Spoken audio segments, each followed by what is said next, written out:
সতীর বিয়ের জন্য ঘটক তো সে কবে থেকে আমাদের পেছনে লেগে আছে। তুমি চিবিদাদের ছেলের সঙ্গে সতীর বিয়ে হ্যাঁ করে দাও। সতীর যে একেবারে মত নেই। রাখো তো তুমি। লক্ষ্মীর এই ঘটনার পর ওসব কোনো কথা আমি আর শুনছি না। তুমি এক্ষুনি বর্মাতে চিঠি লিখে দাও, সতীর বাবা যেন পত্র পাঠ এখানে চলে এসে ওর বিয়ে পাকা করে ফেলেন। আমার সতীমার বিয়ে আমি কিন্তু দেরি করতে চাই না বেয়ান। বেশ তো, শুভ কাজ যত তাড়াতাড়ি হয় ততই তো ভালো। এসো নির্মল।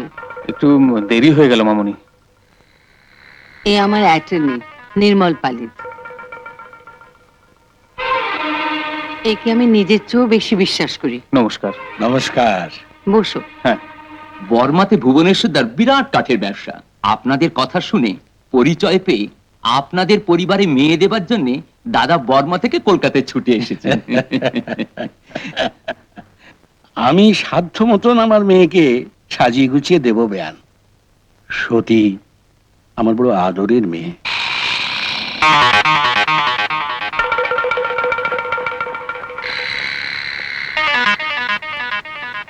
লক্ষ্মী, লক্ষ্মী, কি হয়েছে লক্ষ্মী? ও আজ 3 দিন বাড়ি ফেরেনি সুধাংশুদা। 3 দিন বাড়ি ফেরেনি? নতুন বিয়ে হয়েছে, এসব কি কথা? আমি একা কি করব না করব কিছু বুঝতে পারছি না। কাঁদে না, কাঁদে না লক্ষ্মী। এই লক্ষ্মী, আমাদেরকে তাকাও, তাকাও। বলে তোমার সুধাংশুদা তো এখনো মরে যায়নি, আর তোমার সম্ভবত আমার ছোট ভাইয়ের মতো নাকি? তাহলে কিচ্ছু ভেব না, আমি এক্ষুনি বেরিয়ে পড়ছি, দেখি কি করা যায়। কেমন?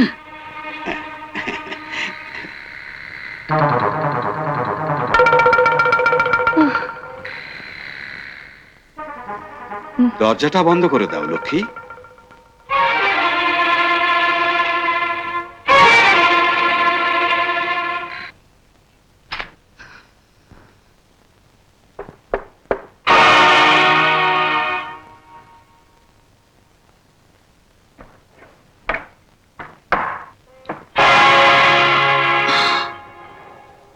কি কি হয়েছে তোমার? তোমার কি হয়েছে তোমার? কপালে কপালে রক্ত কেন তোমার? চলো চলো চলো, বসবে, চলো। হ্যাঁ, বসো। কি হয়েছে? চুপ করে আছো কেন? বলো কি হয়েছে তোমার? কাঠগোলার কর্মচারী আমাকে মেরে ফেলছিল, কোনো মতে পালিয়ে এসেছি। কি কি বলছো এসব তুমি? আসল কথা তো তোমাকে কিছুই বলিনি। কি কথা? সুধাংশুদের কাছ থেকে অনেক টাকা ধার করে কাঠগোলার মালিক হবো বলে বিজন বাবুর হাতে তুলে দিয়েছিলাম। লোকটা পুরো টাকা নিয়ে পালিয়ে গেছে। পালিয়ে গেছে? হ্যাঁ লক্ষ্মী, কাঠগোলার কর্মচারীদের 3 মাসের মাইনে বাকি। ওদের সকলে ধারণা হলো যে তুমিও কাঠগোলার মালিক, আর সেই রাগে তোমার উপর হামলা। হ্যাঁ লক্ষ্মী, আমি নিজেও শেষ হলাম, তোমারও সর্বনাশ করলাম। শম্ভু, শোনো শোনো শোনো শম্ভু, শম্ভু। লক্ষ্মী, আজকাল আজকাল সবসময় আমার মাথার মধ্যে কেমন যেন সবকিছু তালগোল পাকিয়ে যায়। আমি আমি কি শেষে? না না শম্ভু, না, এত সহজে আমরা কিছুতেই হেরে যাব না, কিছুতেই না। তাহলে যে আমাদের ভালোবাসাও ছোট হয়ে যাবে শম্ভু। তাহলে তাহলে আমি এখন কি করবো বলো তো?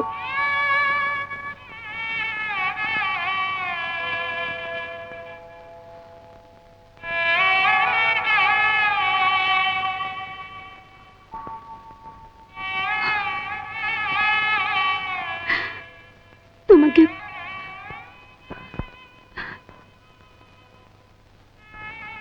তোমাকে তোমাকে কিচ্ছু করতে হবে না গো, কিচ্ছু না। তুমি শুধু আমার পাশে থেকো। এখন এখন যুদ্ধের বাজার। তুমি দেখো, আমি ঠিক একটা না একটা চাকরি জোগাড় করবই। তারপর তারপর আমি সংসার চালাবো, আর তুমি তুমি আবার নতুন করে ব্যবসা শুরু করবে, একেবারে নতুন করে। কেমন?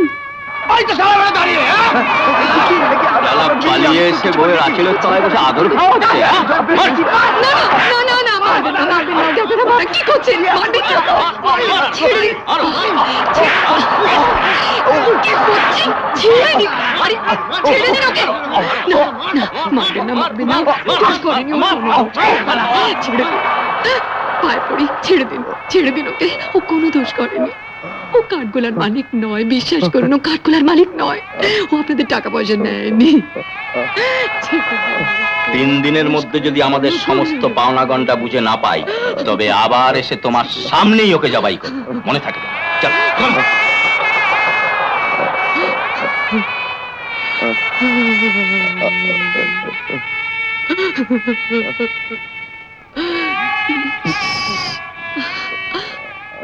আমি আমি একটু ডাক্তার ডেকে আনি। না, কেন? ডাক্তার এলে ওরা আমাকে আবার মারবে। সে কি? এসব কি বলছো তুমি? ডাক্তার বাবু, আমি টাকা চুরি করিনি, সত্যি বলছি আমি টাকা চুরি করিনি। সুধাংশুদা, সুধাংশুদা, তুমি আমাকে বাঁচাও সুধাংশুদা, ডাক্তার বাবুকে একটু বুঝিয়ে বলো। সুধাংশুদা, কোথায় গেল? আমায়, আমার কথা কেউ বিশ্বাস করছে না কেন? আমি আমি টাকা চুরি করিনি, আমি সত্যি টাকা চুরি করিনি।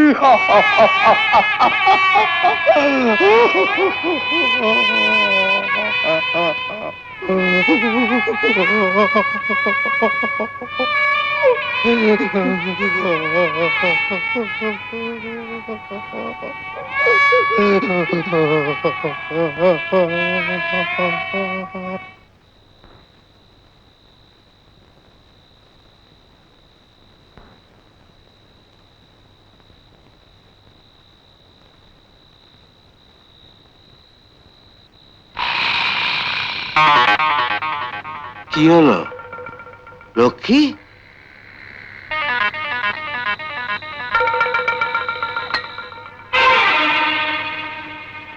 কথা বলতে বলতে অমন করে চলে এলে যে? অনেক রাত হয়েছে সুধাংশুদা, তার উপর আপনি মদ খেয়েছেন, এবার আপনি বাড়ি যান। আরে, লক্ষ্মী, তুমি কি আমাকে ভয় পাও? কেন? কেন ভয় পাবো কেন? এই এই এত বড় কলকাতা শহরে আপনি তো আমার একমাত্র সহায়। আমার স্বামীকে আপনি কতভাবে সাহায্য করেছেন, করছেন।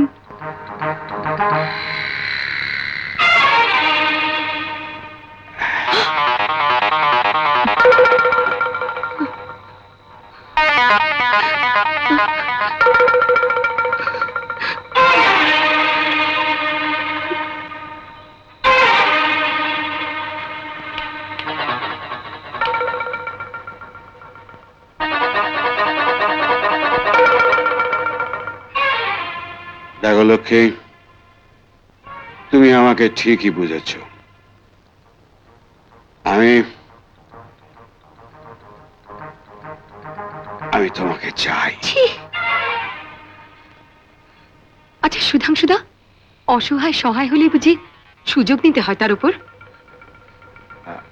দেখো লক্ষ্মী, আমি লেনদেনের হিসেবে বিশ্বাস করি, গিভ অ্যান্ড টেক। আজ তোমার স্বামী পাগল হয়ে গেছে, বিরাট ঋণের বোঝা তার ঘাড়ে, আর তুমি একা। আমি তোমার স্বামীর চিকিৎসার পুরো দায়িত্ব নেব। আমার কাছ থেকে যে টাকাটা তোমার শম্ভু ধার করেছিল, তার একটি পয়সাও আমার ফেরত চাই না। কাঠগোলার কর্মচারীদেরও আমি ঠেকাবো। তোমাদের পুরো সংসার বরাবরের জন্য আমি চালিয়ে যাব। বিনিময়ে আমার আমার শুধু তোমাকে চাই। যদি তুমি আমার কথায় রাজি না হও, 24 ঘন্টার মধ্যে আমার পাওনা 40,000 টাকা আমি ফেরত চাই। আরে বাড়িটাও ভাড়া নেওয়া আছে আমারই নামে, জানো নিশ্চয়ই। টাকা ফেরতের সঙ্গে সঙ্গে এ বাড়িটাও তোমাদের ছেড়ে দিতে হবে। দীপু, আরে লক্ষ্মীদি, তুমি বাড়ি থেকে চলে যাওয়ার পর আমি তোমাকে খুঁজে খুঁজে হয়রান। দাতারবাবুর কাঠগোলা গেলাম, তা দেখা পেলাম না, তার ঠিকানাও কেউ বলতে পারলো না। তুমি কোথায় আছো? আমার আমার বড় বিপদ রে দীপু। কি হয়েছে তোমার? তুই আমাকে কিছু টাকার জোগাড় করে দিতে পারিস? ধার। কত টাকা? জানি না, 20,000, 30,000, 40,000, 20,000, 30,000? যত পারিস। আমার আমার অনেক টাকার দরকার রে। এত টাকা আমি... এই টাকাটা জোগাড় করতে না পারলে তোর লক্ষ্মীদের যে কত বড় সর্বনাশ হয়ে যাবে তা তুই ভাবতেও পারছিস না দীপু।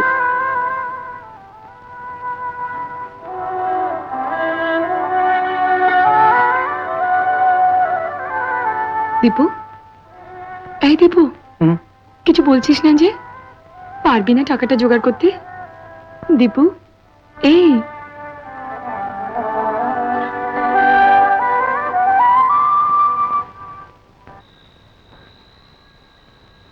সত্যি? কি? তোমার সঙ্গে আমার একটু কথা ছিল। আমারও তোমার সঙ্গে কথা আছে। তোমার আবার কি কথা? আচ্ছা, লক্ষ্মীদি এখান থেকে চলে গেছে, তোমার খুব কষ্ট হয়েছে না? হ্যাঁ, ভীষণ। আমি চলে গেলেও তোমার কষ্ট হবে? কোথায় যাবে তুমি? বলো না, কষ্ট হবে তোমার? হবে। লক্ষ্মী দিচ্ছে বেশি না কম?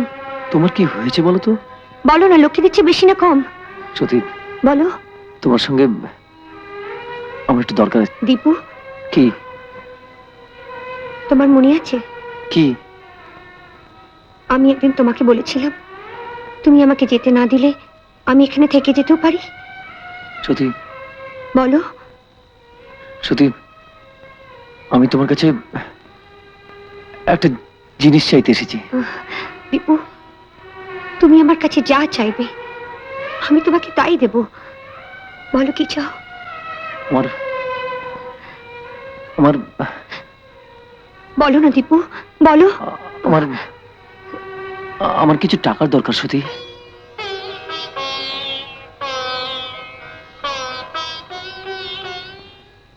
টাকা? হ্যাঁ সত্যি।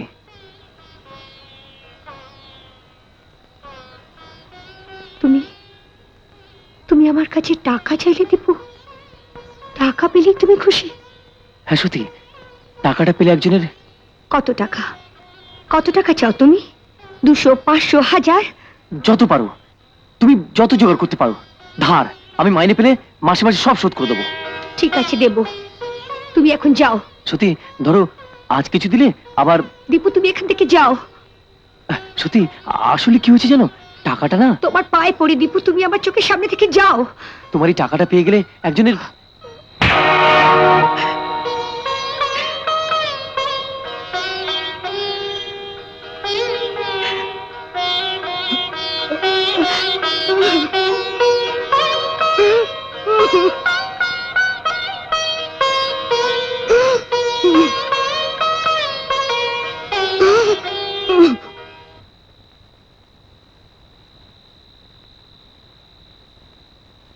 কি বাবা তুমি? আমি তো ঠিক... আমাকে চিনতে পারলেন না মাসিমা? আমি কিরণ। হ্যাঁ, তুমি... তুই...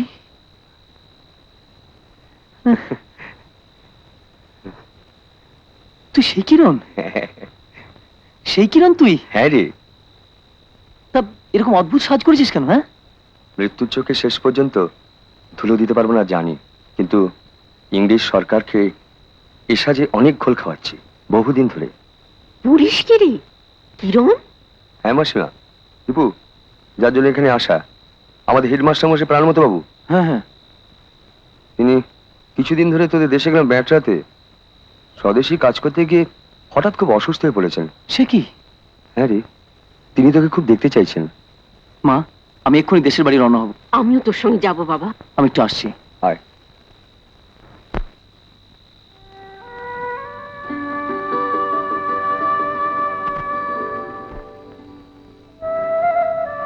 সত্যি সত্যি আমি একটু আমাদের দেশের বাড়ি যাচ্ছি। আমি আর মা। আমি দেশের বাড়ি থেকে ফিরে এসে তোমার সঙ্গে দেখা করব। ততদিনে আমার উপর তোমার রাগ ঠিক পড়ে যাবে। আমি যাচ্ছি।